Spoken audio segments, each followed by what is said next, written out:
ठीक है।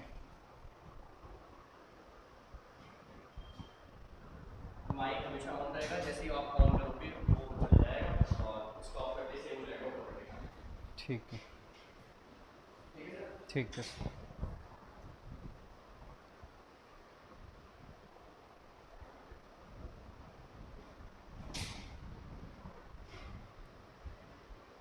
So hello बच्चों, कैसे हो तुम लोग? Welcome to the session, welcome to our channel. And आज जो कि 5 सितंबर है, यानी कि टीचर्स डे है, तो टीचर्स डे पे आपका प्यारा प्यारा टीचर बायोलॉजी के रिगार्डिंग कुछ बातें करेंगे हम। बाकी हम मेनली आज का सेशन रख रहे हैं कि हम कैसे क्लास 12th के हर एक टॉपिक को अकॉर्डिंगली रिवाइज करें, अकॉर्डिंगली कंप्लीट करें और अकॉर्डिंगली ही उसको मैनेज करें। तो कैसे हमारा टाइम टेबल होना चाहिए, कैसे हमारा शेड्यूल होना चाहिए, कैसे क्या हमें कुछ बातें करनी है, वो सारी हम इस सेशन में करने वाले हैं। ठीक है, तो आइए चलते हैं सेशन पे। तो आज जैसे कि आपको पता है टीचर्स डे है। टीचर्स डे पे कुछ प्यारी प्यारी बातें हो जाए तो हम यूँ बोलेंगे कि कुछ ऐसी ऐसी घटनाएं, ऐसी ऐसी परिस्थितियां हर किसी बच्चे के जीवन में आती है जिनको कि बच्चा जो है वो अगर टैकल ना करे टाइम पे और अकॉर्डिंगली, तो फिर वहां पे कुछ परेशानियां भी आ सकती हैं। और वो परेशानियां जो हैं वो आजकल के इस नए जो युग में कुछ बातें कही जाती हैं, उनके नाम लिए जाते हैं, कुछ सिनोनियम्स दिए जाते हैं। वो सब हैं कि कैसे एक बच्चा डिप्रेस हो जाता है, कैसे एक बच्चे को स्ट्रेस हो जाता है, कैसे बच्चा जो है लास्ट में सब कुछ गिव अप कर देता है और उसके बाद में उसका पूरा मोराल डाउन हो गया, कॉन्फिडेंस बिल्कुल लो हो गया, फाइनली उसको कुछ समझ नहीं आ रहा है कि अब मुझे क्या करना चाहिए। ठीक है, तो आज कुछ हम बातें करेंगे जिनकी वजह से हमें ये अंदाजा हो कि हमें अपने आप को कैसे रेगुलेट करना है ताकि हम अच्छे से अपने बोर्ड एग्जाम्स दे पाएं और अच्छे से हमारे कंपटीशन एग्जाम्स की तैयारी कर पाएं। ठीक है, तो आज जैसे कि आपको पता है डॉक्टर राधा कृष्णन सर्वपल्ली का जन्मदिन या फिर हम बोलें कि उनकी बर्थ एनिवर्सरी मनाई जाती है। तो इस दिन हम याद करते हैं उनको एज अ गुरु, यानी एज अ टीचर याद करते हैं। और जैसे कि आप लोग जानते भी हैं कि डॉक्टर सर्वपल्ली जी जो हैं वो हमारे इंडिया के फर्स्ट वाइस प्रेसिडेंट थे एंड देन सेकंड जो हैं वो हमारे प्रेसिडेंट भी रहे थे। ठीक है, उसके अलावा उन्होंने कई सारी अचीवमेंट्स हासिल करी जिनकी वजह से उन्होंने डॉक्टरेट डिग्री ग्रेड करी और उसके बाद उन्होंने अलग अलग फील्ड्स में कुछ नॉलेज जो है वो डिवोट करी थी। ठीक है, तो आज के सेशन को स्टार्ट करते हैं और जानते हैं कि हम कैसे कैसे हर एक कंफ्यूजिंग चीज को या हर एक कंफ्यूजिंग क्वेश्चन को कैसे टैकल करें, कैसे उस चीज को मैनेज करें और हमारा जो डेली का शेड्यूल है वो कैसा होना चाहिए ताकि हम प्रॉपरली टाइम पे अपना सारा सिलेबस कंप्लीट कर पाएं और देन उसको इम्प्लीमेंट करके टॉप रैंक ला पाएं। तो आइए शुरू करते हैं। तो आज हम इस सेशन में कुछ इंपॉर्टेंट बातों की बात करने वाले हैं, जैसे कि यहाँ पे मैंने कुछ इंट्रोडक्शन के तौर पे चीजें रखी है। अब इन चीजों को तुम ऐसे समझ सकते हो कि जैसे मैंने बोला कि अगर मान लो कोई बच्चा है कि क्लास 12th में है या नहीं है, वो तो पता लगे उसको, वीडियो देखते ही उसको पता लग जाना चाहिए यस ये वीडियो मेरे लिए है क्योंकि ये क्लास 12th की बात कर रहा है और मैं क्लास 12th में हूं इस बार, चाहे वो पीसीबी का हो, पीसीएम का हो, चाहे वो कैसा भी बच्चा हो, कोई भी हो। ठीक है, तो अब हमने ये बोला कि फर्स्ट हमारा जो क्वेश्चन है वो तो यही है। तो अपने आप से पूछिए और मुझे बताइए, कमेंट करिए और जो भी बातें हैं उनको शेयर करिए और हमारे चैनल को भी सब्सक्राइब करिए ताकि हम ऐसे ही प्यारे प्यारे सेशन तुम्हारे साथ लाते रहें। आज ये स्टार्ट किया गया है टीचर्स डे पे। तो टीचर्स डे पे स्टार्ट करने का मकसद ये था कि कुछ बच्चों में बढ़िया सा एंथुजियाज्म जो है वो प्रोड्यूस होना चाहिए, साथ में कुछ कॉन्फिडेंस आना चाहिए कि यार हमने लाइफ में कुछ चीज तो अचीव करनी है जिसकी वजह से हमारा जो है अच्छे से एक सेटलमेंट हो सके, हम अच्छी सोसाइटी में रह सकें और हम अच्छे अच्छे काम कर सके। ठीक है, तो चलो मूव करते हैं नेक्स्ट हमारे पॉइंट पर।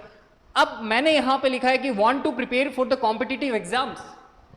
ऑब्वियसली अगर कोई बच्चा बोलता है कि नहीं जी मैंने तो नहीं करना है किसी कंपटीशन एग्जाम के लिए प्रिपेयर, तो दो तरीके हो सकते हैं या दो बात हो सकती है कि वो बच्चा या तो सीरियस नहीं है कि आगे 12th के बाद उसको क्या करना है, या फिर उसने अभी तक कुछ ऐसा सोचा नहीं है कि कंपटीशन एग्जाम्स क्या होते हैं, कंपटीशन एग्जाम्स में क्या क्या आता है सिलेबस, कंपटीशन एग्जाम्स को क्लास 12 के साथ प्रिपेयर करना भी जरूरी होता है, ये सारी बातें जो हैं या तो उनके माइंड में नहीं होंगी। लेकिन जो बच्चे अच्छे से सीरियसली पढ़ रहे होंगे, जान रहे होंगे, समझ रहे होंगे आजकल के इस कंपटीशन लेवल को, वो बच्चे ऑब्वियसली इस क्वेश्चन का आंसर देंगे कि यस, हाँ भाई तुम्हें प्रिपेयर करना है कंपटीशन एग्जाम के साथ, लेकिन मैंने एक बात लिखी है साथ में कि विद क्लास 12th इटसेल्फ। इसका मतलब क्या है कि यहां पे क्लास 12th के साथ अगर तुम किसी टॉपिक को प्रिपेयर करते हो, यानी कंपटीशन एग्जाम के लिए प्रिपेयर करते हो, उसका ये मतलब निकलता है कि तुमने उस टॉपिक पर अपनी कमांड कर ली है।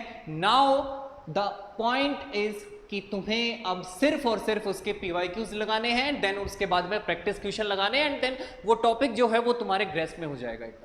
तो इसका मतलब ये हुआ कि यहाँ पे हम इन चीज़ों की जो बात कर रहे हैं, इन चीज़ों में हम कुछ ऐसी चीज़ें इंक्लूड कर सकें ताकि हम एडवांसमेंट की ओर जा सकें, यानी हम जो हैं टाइम वेस्ट ना करके टाइम को यूटिलाइज करें और अच्छे से फोकस्ड रहे। समझ रहे हो? तो इसका मतलब ये हुआ कि यहाँ पे क्लास 12 के साथ में प्रिपेयर करना भी थोड़ा सा एक अच्छा सेगमेंट माना जा रहा है, और तुम भी मान रहे होगे उस बात को, मैं पक्का इसके फेवर में हूं। ठीक है, तो मेरी तरफ से तो यस है जी कि हाँ तुम्हें 12th के साथ में कंपटीशन एग्जाम की प्रिपरेशन करनी ही चाहिए। ठीक है, worried about the CUET, NEET, JEE preparation, can't properly regulate the daily schedule. तो ये जो चीज़ें हैं, इन चीज़ों की हम आज इस सेशन में बात करने वाले हैं कि एक्चुअल में हम कहना क्या चाह रहे हैं जी, हम करना क्या चाह रहे हैं जी, और हम पाना क्या चाह रहे हैं। तो इसका सेंस ये निकलता है कि अगर तुमने कुछ एक ऐसी बातों को मान लिया होगा कि हाँ भाई मुझे तो है ना क्या करना है, मुझे तो क्लास 12th में ऐसे ऐसे टॉप रैंक लानी है और मैंने ऐसे ऐसे सिलेबस को कंप्लीट करना है, तो इसका मतलब ये हुआ कि हम यहाँ पे पूरा फोकस रहें। अगर डेली बेसिस पे हमारे रूटीन के अकॉर्डिंग डेली बेसिस पे हम एक शेड्यूल के प्रॉपरली शेड्यूल के अकॉर्डिंग चले, तो उसके अकॉर्डिंग ही हम केवल ऐसा कुछ कर सकते हैं जिससे कि हमारा रिजल्ट भी बेटर हो, साथ में हमें कुछ ऐसी नॉलेज मिले जिसको हम बाद में यूटिलाइज कर सके, बाद में उसको इंप्लीमेंट कर सके हमारे कंपटीशन एग्जाम्स के लिए। लेकिन यहाँ पे एक चीज है जो कि पक्के तौर पे मतलब हर बच्चे का क्वेश्चन होगा, क्योंकि एक्चुअल में सारी जगह पे एक ही एक चीज है कि CUET दे दो, नीट दे दो, JEE दे दो।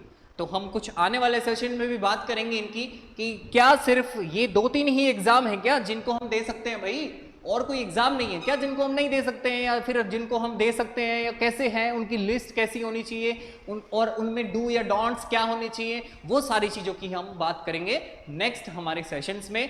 तो इस सेशन को बहुत सारा प्यार दीजिएगा, और बहुत सारी जो भी कमेंट आप करेंगे इस चीज़ के रिगार्डिंग कि आपको किस अकॉर्डिंगली स्ट्रेटेजी चाहिए, कितनी दिनों की स्ट्रेटेजी चाहिए, आपको किस लेवल पर आपने अभी तक प्रिपेयर कर लिया है, उसके बाद की स्ट्रेटेजी चाहिए, सब मिलेगा। ठीक है, तुम तो बस बता देना मेरे को ये चाहिए, हम आपको सब देंगे, यहाँ पे सब प्रोवाइड करवाएंगे, हर एक चीज़ को हम इम्प्लीमेंट करेंगे और हर एक चीज़ का हम पूरा प्रॉपरली ध्यान रखेंगे। ठीक है, तो नेक्स्ट स्लाइड पे चलते हैं।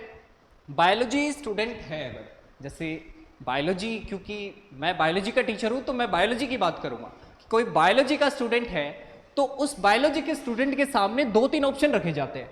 जैसे पहला ऑप्शन जो है वो है कि वो CBSE बोर्ड देगा जी। जैसे मान लो कि हम नेशनल लेवल की बात कर रहे हैं, CBSE जो है वो सेंट्रल लेवल पर है, तो इसका मतलब हम उसी की बात कर लेते हैं एक बार कि बच्चा जो है वो अभी CBSE बोर्ड में है। ठीक है जी, अब CBSE बोर्ड में बच्चा है, CBSE बोर्ड का जो पैटर्न है वो आजकल के कंपटीशन एग्जाम्स के सिमिलर ही चल रहा है। तो यानी कि वहां पे कुछ ऐसा अलग नहीं है कि जो बच्चा वहां ना पढ़े तो फिर वहां रह जाए, या फिर वहां पढ़ ले तो वहां काम ना आए, ऐसा कुछ भी नहीं है। यानी कि CBSE में जो भी चीजें तुम पढ़ते हो, कॉन्सेप्ट्स को रिवाइज करते हो, उसके अकॉर्डिंग प्रैक्टिस करते हो, वो सारे सिमिलर क्वेश्चंस ही तुम्हें हर कंपटीशन एग्जाम्स में मिलने वाले हैं। और तुम्हें पता ही होगा कि हर एक कंपटीशन एग्जाम में जो साइंस आती है, या फिर जो बायोलॉजी आती है, या फिर जो फिजिक्स आती है, ये सारी चीज़ें 9th क्लास से स्टार्ट हो जाती है। 9th क्लास, जो कि मैं हमेशा कहता भी हूँ बच्चों को कि 9th क्लास तुम्हारी फंडामेंटल क्लास है, बेसिक क्लास है। 9th क्लास अगर तुमने अच्छे से पढ़ ली है, इसका मतलब ये है कि तुमने तुम्हारे कॉन्सेप्ट्स पे थोड़ा कमांड कर लिया है। अब तुम्हें इंप्लीमेंट करने के लिए उस पर प्रैक्टिस करनी पड़ेगी, क्वेश्चंस को देखना पड़ेगा एंड 11th के सिलेबस को मैच करना पड़ेगा कि हमने कितना पढ़ लिया है वहां पे, ठीक है। तो अब यहां पे हमने बोला कि जैसे एक बच्चा है वो सीबीएसई स्कूल का है, अब सीबीएसई में वो प्रिपेयर कर रहा है, सीबीएसई के अकॉर्डिंग ही उसको कुछ ऑप्शन मिलता है। अब ऑप्शन में मेजरली बच्चे के सामने दो ही ऑप्शन रखे जा रहे हैं, जैसे एक तो सीयूईटी हो गया कि भैया तुम जल्दी से 12th पास करो, 12th का सिर्फ सिलेबस जो है वो एक एग्जाम में आता है, उसका नाम है सीयूईटी, और वो तुम दोगे देन तुम सेंट्रल यूनिवर्सिटी में एंटर हो जाओगे। अगर तुम्हारे अच्छे मार्क्स, अच्छी रैंक आती है तो तुम्हें उसके अकॉर्डिंग अच्छी यूनिवर्सिटी मिल जाएगी या कॉलेज मिल जाएगा।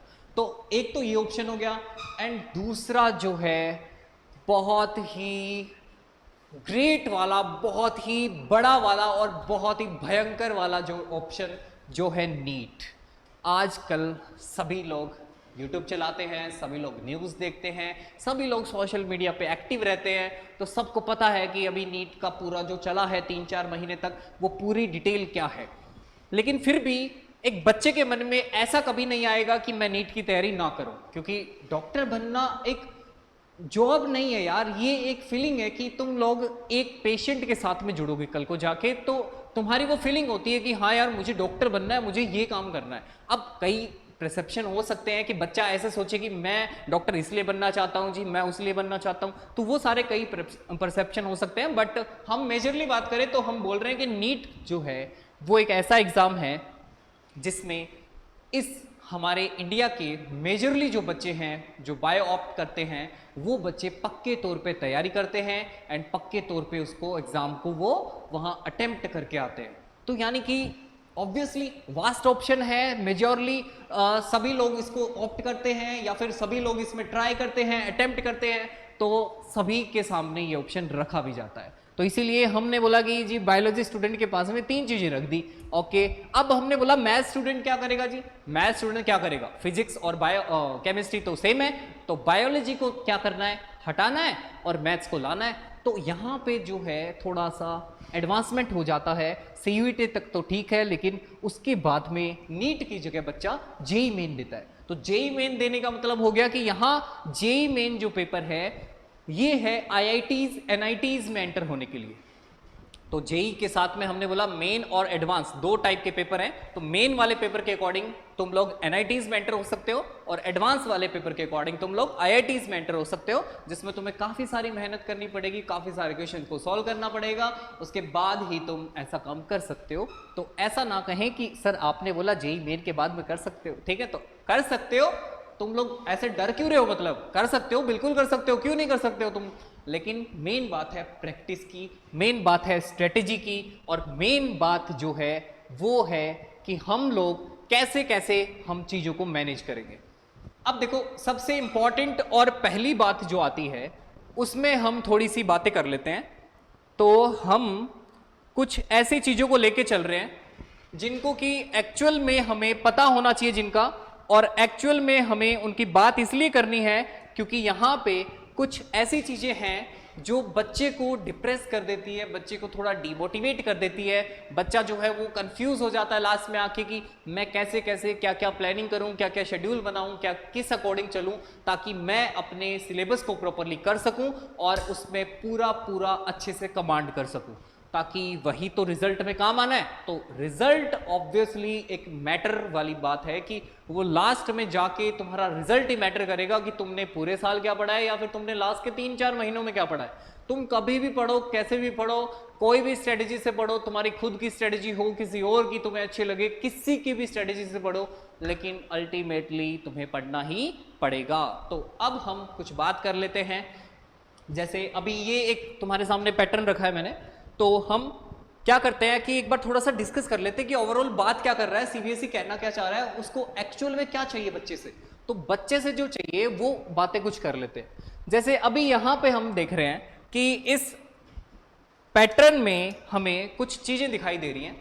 जैसे फर्स्ट ऑफ ऑल क्या है कि एग्जाम जो है वो सीबीएसई का लिया जाता है सीबीएसई के द्वारा। तो अब सीबीएसई के द्वारा लिया जाएगा पेपर, अगर तो पेपर का जो पैटर्न है वो सीबीएसई सेट करेगा। सीबीएसई सेट करेगा तो उसमें सीबीएसई ने बोला है कि 20% एमसीक्यूज दिए जाएंगे।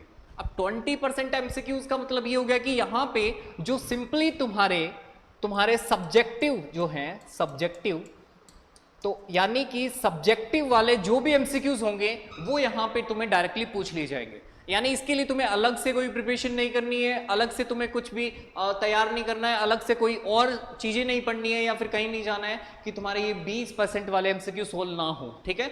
लेकिन आगे वाले जो 30% कॉम्पिटेंसी बेस्ड क्वेश्चंस हैं इनमें थोड़ा सा प्रॉब्लम हो जाती है, इनमें थोड़ा रिसोर्स कम पड़ जाता है, सोर्सेज बहुत ज़्यादा है, इसीलिए भी प्रॉब्लम हो जाती है। तो इसीलिए थोड़ा सा यहाँ पे हमें कंसाइज रहना पड़ता है और इस चीज़ को हमें अकॉर्डिंगली सॉल्व करना पड़ता है और पैटर्न को पूरा पूरा अच्छे से देखना पड़ता है। तो यहाँ पे मैं रिकमेंड करूँगा कि यहाँ पे PYQs का सहारा लिया जाए, ठीक है।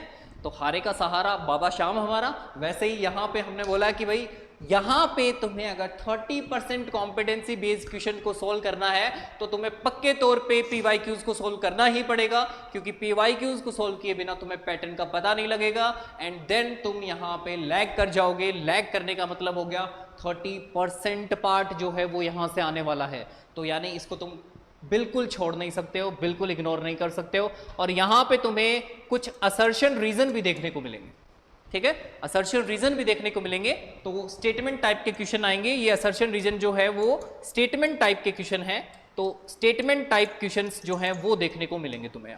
तो स्टेटमेंट टाइप क्वेश्चंस को कैसे करना है, हमें कैसे कैसे स्टेटमेंट्स को पढ़ना पड़ेगा, स्टेटमेंट्स एनसीईआरटी से डायरेक्टली आती हैं क्या, हम आने वाले सेशन में बिल्कुल पूरा पूरा अच्छे से बात करेंगे, पूरी चीज़ों की पूरी नॉलेज तुम्हें दी जाएगी, अच्छे से बस तुम तैयार करना। 50% शॉर्ट आंसर या लॉन्ग आंसर क्वेश्चन आएंगे, तो यानी ये जो 50% है ये थियोरेटिकल पार्ट रखा गया है ताकि बच्चा जो है वो थ्योरी से रिटन वाला जो पार्ट है उसको प्रॉपरली कर पाए और उसमें अच्छे मार्क्स स्कोर कर पाए। तो इसको 50% रखा गया है। जिन बच्चों का थोड़ा सा बेस वीक है, 9th-10th में अच्छे से नहीं पढ़े हैं, 11th क्लास में उन्होंने चीज़ों को अच्छे से नहीं समझा है, उन बच्चों को थोड़ा सा एमसीक्यूज में, असर्शन रीजन में, एनसीईआरटी की रीडिंग में, लाइंस टू लाइंस पढ़ने में, ये सब चीज़ों में प्रॉब्लम आने वाली है। तो उन चीज़ों का भी हम सॉल्यूशन करेंगे पक्के तौर पे। लेकिन अभी हम बोल रहे हैं कि 50% तुम्हारे लिए रखा गया है, तुम्हें कोई भी चिंता करने की आवश्यकता नहीं है, क्योंकि 50% सिलेबस तुम अच्छे से प्रिपेयर कर सकते हो शॉर्ट और लॉन्ग क्वेश्चन के टाइप के हिसाब से। अब यहाँ पे हमने बोला कि जी ड्यूरेशन जो है वो सब बच्चे को पता है कि 3 आवर्स का होता है, 3 आवर्स 15 मिनट्स का, तो 15 मिनट जो है वो एक्स्ट्रा रखी गई है। तो अब हमने बोला कि मैक्सिमम मार्क्स की अगर बात की जाए तो मैक्सिमम मार्क्स अगर फिजिक्स केमिस्ट्री बायोलॉजी के अकॉर्डिंग देखा जाए तो यहाँ पे इसको थोड़ा सा सही करना पड़ेगा। यहाँ पे ये हैं 70 मार्क्स फिजिक्स केमिस्ट्री के अकॉर्डिंग, थ्योरी में 70+30 जो है ये वाला पैटर्न चलने वाला है। 70+30 जो है ये वाला पैटर्न चलने वाला है, PCB हो चाहे PCM हो, तो उस अकॉर्डिंगली यहाँ पे ये वाला चलने वाला है। बस M मैथ्स में यहाँ पे थोड़ा 20 मार्क्स का ही प्रैक्टिकल रहता है, तो इसीलिए उसको तुम्हें थोड़ा चेंज करना पड़ेगा। बट हम ओवरऑल बात कर रहे हैं कि फिजिक्स केमिस्ट्री बायोलॉजी में हम कैसे कैसे इन चीज़ों को देख सकते हैं, पैटर्न कैसा हो सकता है और यहाँ पे हमें कैसी कैसी चीज़ें मिल सकती है जिनको हम यहाँ से ग्रेस्प करें और वहाँ से यूटिलाइज करके उनको फिर इम्प्लीमेंट किया जाए ताकि हमारी परफॉर्मेंस जो है वो थोड़ी बूस्ट हो। ठीक है, तो उसकी हम बात करेंगे। तो अब यहाँ पे बताने लायक कुछ है नहीं, तो 100 मार्क्स का टोटल एग्जाम है तुम्हारा, जिसमें से तुम्हारे प्रैक्टिकल्स भी होंगे, प्लस में आगे की बातें जो हम आगे करने वाले हैं स्लाइड में, तो वो भी हम करने वाले हैं। ठीक है, तो अब यानी कि नेक्स्ट जो हमारी बात है उसको हम देख लेते हैं। नेक्स्ट बात में हम प्रॉपरली बात करने वाले हैं कि एक्चुअल में बच्चे की स्ट्रेटेजी जो है वो कैसी होनी चाहिए।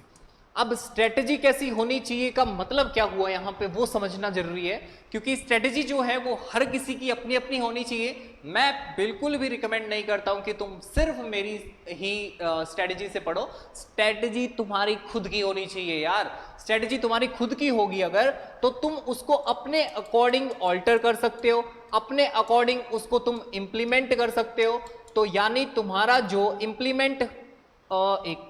इम्प्लीमेंटेशन जो होगा, इम्प्लीमेंटेशन में तुम्हें कोई भी प्रॉब्लम नहीं आने वाली है। तो ये जो इम्प्लीमेंटेशन है उसमें तुम्हें थोड़ा सा यहाँ पे इंपॉर्टेंटली बात को याद रखना पड़ेगा और समझना पड़ेगा कि एक्चुअल में हमें कैसे कैसे और कितना अच्छे से उसको प्रिपेयर करना है। ठीक है, तो यहाँ पे हम कुछ बातें कर लेते हैं। जैसे ये वाला जो है इम्प्लीमेंटेशन वाला तरीका, इम्प्लीमेंटेशन वाले तरीके में हमारे पास कुछ चीज़ें हैं जो इम्पॉर्टेंट हैं, तो हम लोग उन चीज़ों की बात कर लेते हैं। जैसे हमने पहली चीज़ जो देखी वो क्या है, तो स्ट्रेटजी की हम बात कर रहे हैं, स्ट्रेटजी कैसे होनी चाहिए, क्या होनी चाहिए, तो स्ट्रेटजी की हम बात कर रहे हैं। तो स्ट्रेटजी में हमारे पास में सबसे पहला ये है कि हमारा जो सिलेबस है, हमारा जो सिलेबस है वो हमने कितना कंप्लीट कर लिया है, उसका एक्चुअल एनालिसिस करना पड़ेगा, उसका एक्चुअल एनालिसिस करना ही पड़ेगा। यानी तुम्हारे पास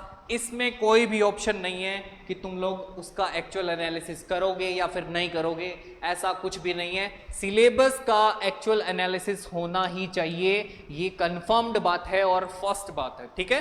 तो अब हमने बोला कि सिलेबस में ये जो सारी एक्चुअल एनालिसिस की बात कर रहा हूं मैं, ये एनालिसिस होना कैसे चाहिए वो देख लो। जैसे हमने बोला कि हमारे पास मान लो मेजरली 3 सब्जेक्ट्स हैं, फिजिक्स, केमिस्ट्री एंड बायोलॉजी। तो हमने बोला कि फिजिक्स, केमिस्ट्री और बायोलॉजी में हम देखते हैं कि हमारे पास पर्टिकुलरली इसमें 2 बुक्स हैं, इसमें भी 2 बुक्स हैं, और हमारी प्यारी बायोलॉजी में सिर्फ एक ही बुक है, ठीक है। तो ये भी एक मोटिवेशन है तुम्हारे लिए कि बायोलॉजी में एक ही बुक है। फिर भी देखो 360 नीट में 360 मार्क्स बच्चों, 360 कितना ज़्यादा होता है यार। तो हमने ये बोला कि यहाँ पे पीसीबी की बात कर रहे हैं, पीसीबी की बात कर रहे हैं, तो हमने बोला कि कुछ बुक्स हैं हमारे पास में। अब इन बुक्स को देखा जाए, ये सारी की सारी बुक्स हम एनसीईआरटी के अकॉर्डिंग बात कर रहे हैं, ठीक है, एनसीईआरटी के अकॉर्डिंग ये सारी बुक्स हैं। तो अब हमने बोला कि भाई हमारे पास जैसे बायोलॉजी की बात कर लो, तो हमने बोला बायोलॉजी में अगर कुछ बात की जाए तो बायोलॉजी में एक्चुअल में हमें कैसे पढ़ना चाहिए वो देख लो। हमारे पास बायोलॉजी में टोटल जो चैप्टर्स हैं, टोटल चैप्टर्स जो हैं वो हैं जी 13। अब इन 13 चैप्टर्स को हमें डिवाइड करना पड़ेगा। मैं एक एग्जांपल देके बता रहा हूं तुम्हें कि बायोलॉजी सब्जेक्ट के अकॉर्डिंग तुम्हें चैप्टर का डिवाइड करके दिखा रहा हूं कि यहां पे तुम्हें स्ट्रेटजी किस अकॉर्डिंग बनानी है।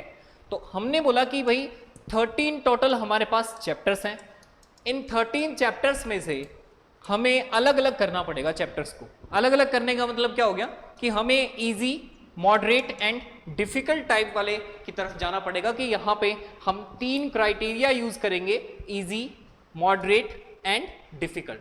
अब इजी, मॉडरेट, डिफिकल्ट मतलब क्या सर, सारा इजी है या तो सारा ही मॉडरेट है, सारा ही डिफिकल्ट है, ऐसा नहीं है। यहाँ पे हमने बोला कि ये जो बातें हैं ये हम इस अकॉर्डिंग करते हैं कि अभी हमारा जैसे हमने बोला 5 सितंबर है आज है 5 सितंबर।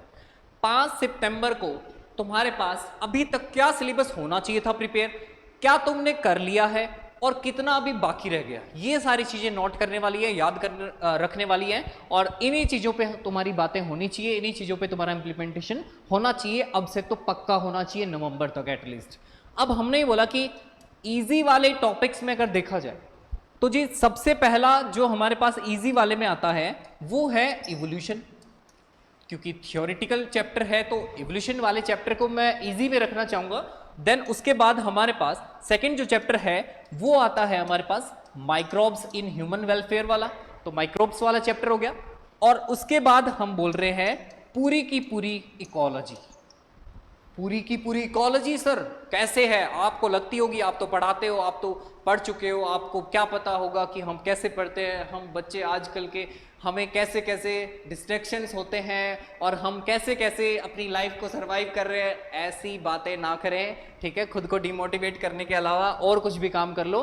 तो इसमें हमने बोला है कि यहाँ पे ये तीनों को इजी इसलिए रखा गया है क्योंकि इनकी एनसीईआरटी लाइंस, एनसीईआरटी रीडिंग्स ही तुम्हारे लिए मोर देन इनफ है, मोर देन इनफ। मैं सच में रिपीट करूंगा कि इनकी रीडिंग कर लोगे तुम एनसीईआरटीज की तो सिर्फ और सिर्फ वही काफी है तुम्हारे लिए, और इसके अलावा कुछ करने की जरूरत भी नहीं है।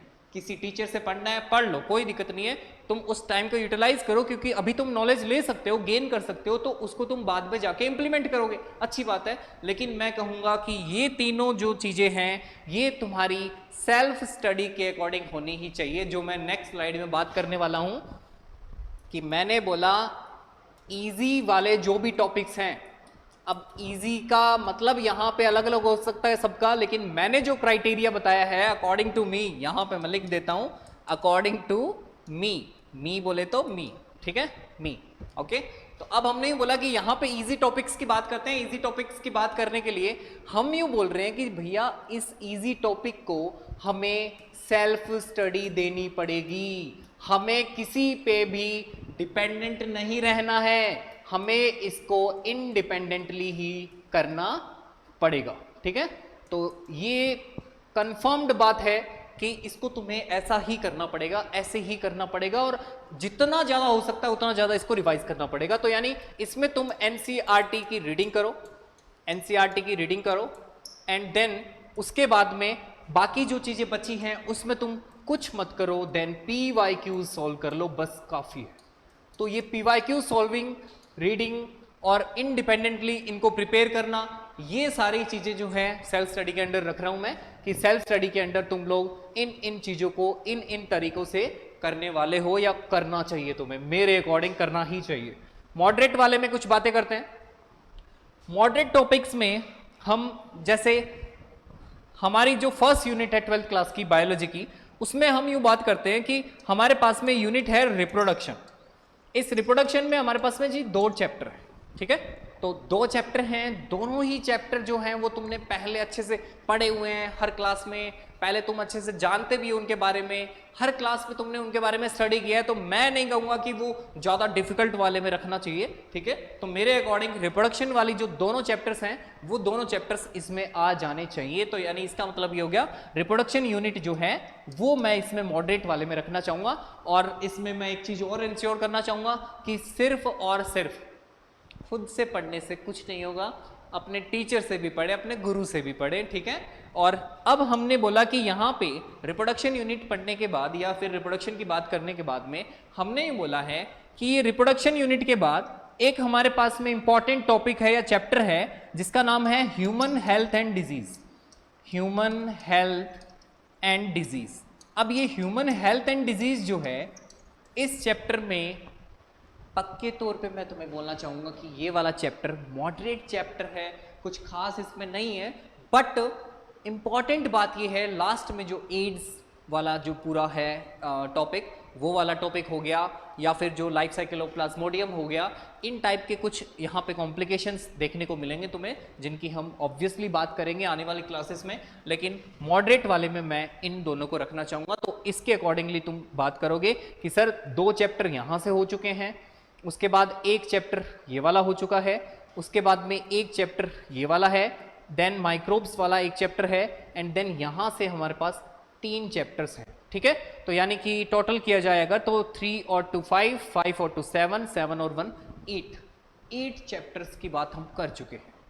अब हमारे पास जो इंपॉर्टेंट चैप्टर्स बचे हैं उनकी बात अगर की जाए तो देखते हैं जी वो चैप्टर्स किस में क्या रखे जाने चाहिए। तो इसमें मैं मेरे को 3 लिखना चाहिए, क्योंकि रिप्रोडक्शन यूनिट में हम 3 चैप्टर्स की बात कर रहे हैं, तो रिप्रोडक्टिव हेल्थ भी इसी में इंक्लूड कर रहे हैं हम। तो रिप्रोडक्टिव हेल्थ जो है वो भी इसी के साथ लिंक्ड है, क्योंकि पूरी रिप्रोडक्शन की यूनिट पढ़ोगे तो उसके अकॉर्डिंग ही तुम्हें उसको पढ़ना पड़ेगा, समझना पड़ेगा। ठीक है, तो हमने बोला कि हम 9 चैप्टर्स की बात कर चुके हैं। अब 9 चैप्टर के बाद में हमारे यहाँ पे लेफ्ट जो चैप्टर है वो है सिर्फ और सिर्फ 4। तो यानी कि डिफिकल्ट में मैं 4 चैप्टर्स की बात करना चाहूँगा।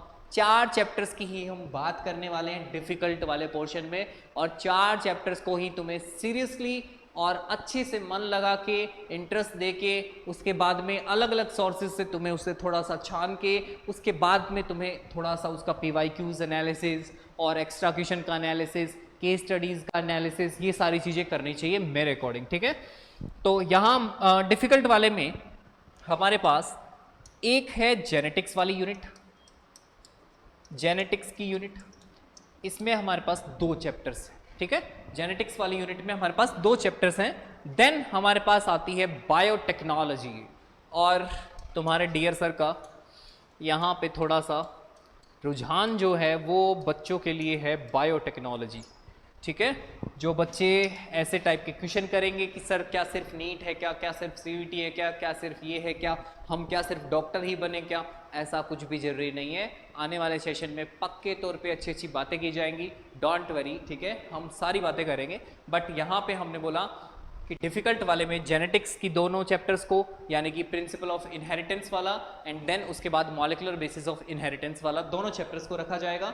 और बायोटेक्नोलॉजी की बात की जाएगी तो हम बोलेंगे वहाँ पे हमारे पास बायोटेक 1 एंड बायोटेक 2 है। एक में हम प्रोसेस पढ़ते हैं, एक में हम एप्लीकेशन पढ़ते हैं उन प्रोसेसेस की, तो वो दोनों ही चैप्टर बहुत ज़्यादा इंपॉर्टेंट होने वाले हैं। और तीसरी और इम्पॉर्टेंट बात जो मैं मेरे ऑफलाइन वाले बच्चों को भी बोलता रहता हूँ कि ये चैप्टर जो है या ये जेनेटिक्स वाली यूनिट जो है, ये तुम्हारी वो वाली यूनिट है जिसकी हम सेल वाले चैप्टर से हम रिलेट करके बात कर सकते हैं कि 11th क्लास में जो सेल वाली यूनिट है वो यूनिट ही हर जगह पे काम आ रही है। वैसे ही जेनेटिक्स वाली यूनिट भी पक्के तौर पे तुम्हें वैसे ही काम आने वाली है। और आगे पीछे की तुम छोड़ो, तुम्हारा मेन जो बायोटेक वाला जो पोर्शन है उसमें तुम्हारा प्रॉपरली पूरा जेनेटिक्स वाला जो पोर्शन है वो रिपीट होने वाला है।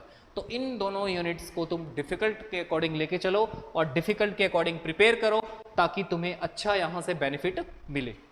तो आज की हम बात यहीं पे ख़त्म करेंगे और हमने जैसे कि बोला कि हम नए नए सेशन तुम्हारे लिए लाते रहेंगे और तुम लोग बस, तुम्हें करना क्या है, तुम्हें सिर्फ और सिर्फ कुछ स्ट्रेटजी बनानी है कि हाँ मैं इस तरह से इंप्लीमेंट करूं। आज का सेशन हम इतना ही रखना चाहेंगे क्योंकि हमें ज़्यादा कॉम्प्लिकेशन नहीं करना है जी। हमने सीधी सीधी बात बता दी कि भैया बायोलॉजी के अकॉर्डिंग तुम देखते हो तो ये तुम्हारे पास 13 चैप्टर है जिसमें से तुम इजी, मॉडरेट एंड डिफिकल्ट में डिवाइड कर लो। उसके बाद तुम आगे इंप्लीमेंटेशन बनाओ कि अब मुझे इन इजी वाले चैप्टर को सिर्फ और सिर्फ सेल्फ स्टडी से पढ़ना है, चाहे तुमने स्कूल में पढ़ लिए हो या फिर एक्स्ट्रा कोई क्लासेस से पढ़ लिए हो, चाहे कैसे भी पढ़ लिए हों, लेकिन उनको तुम्हें सेल्फ स्टडी के अकॉर्डिंग दोबारा से पढ़ना ही पड़ेगा, रीडिंग लगानी ही पड़ेगी। तो वो वैसे प्रिपेयर करने चाहिए।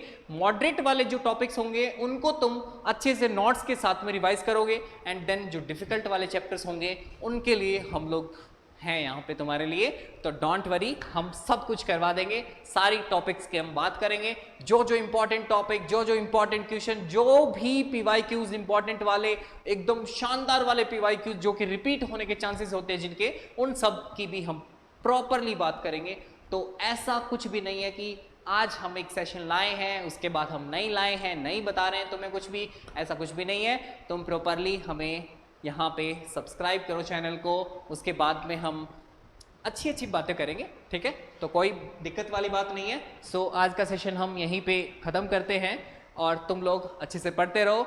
God bless you all. और टीचर्स डे पे जो भी तुम अपने किसी भी गुरु को अगर मानते हो तो उनका अच्छे से रिस्पेक्टिव तरीके से पूरा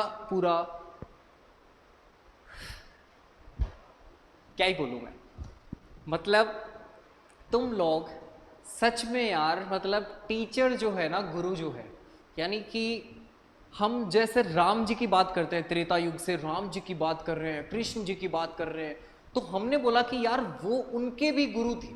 महर्षि वशिष्ठ के बारे में सुना होगा तुमने, वो राम जी के गुरु थे, उनके गुरु थे मतलब टीचर थे यार।